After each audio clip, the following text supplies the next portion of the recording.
જેમ ક્રિપ્ટોકરન્સીની અંદર આપણે ટોપ એન્ડ બોટમ જોતા હોઈએ છીએ અને અવકાશની અંદર પણ એવું જ હોય. આજે અવકાશમાં સેટેલાઇટ મોકલવામાં આવે છે, સમજો એ સેટેલાઇટને પૃથ્વીથી કેટલી ઊંચાઈ ઉપર મૂકવામાં આવતા હશે.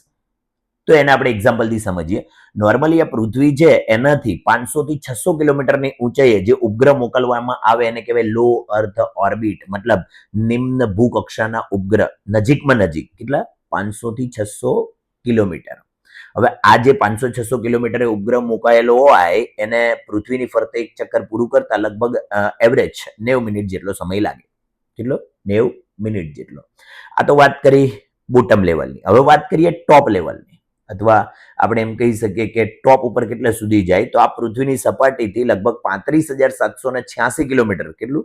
નિયરેસ્ટ 36,000 કિલોમીટર આપણે કહી શકીએ. તો એને કહેવાય હાઈ અર્થ ઓર્બિટ, HEO, અથવા ઉચ્ચ ભૂકક્ષાના ઉપગ્રહો કહેવાય.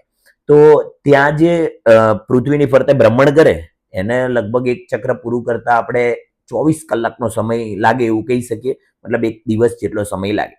અને જે નીચેના ઉપગ્રહો હોય એ સમજો તો 7 કિલોમીટર પર સેકન્ડની ઝડપે એનું ભ્રમણ કક્ષામાં પરિભ્રમણ શરૂ હોય, જ્યારે જે ઊંચા લેવલ ઉપર હોય એને લગભગ 3 કિલોમીટર પર સેકન્ડની ઝડપે ચાલુ. એટલે જેમ ઊંચાઈ વધે એમ એની સ્પીડ ઘટે, આપણે એવું કહી શકીએ. બીજી એક વસ્તુ એ બી છે કે અત્યારે જે 2021નું સૌથી famous James Webb Space Telescope મોકલાયું છે એ નો ડાઉટ કે 15 લાખ કિલોમીટરની એવરેજ છે, પણ આવા તો લગભગ લેસ ધેન 1% ઉપગ્રહો કે ટેલિસ્કોપ આપણને જોવા મળે. બાકી બધા જ આ ટોપ એન્ડ બોટમ લેવલની વચ્ચે જ હોય.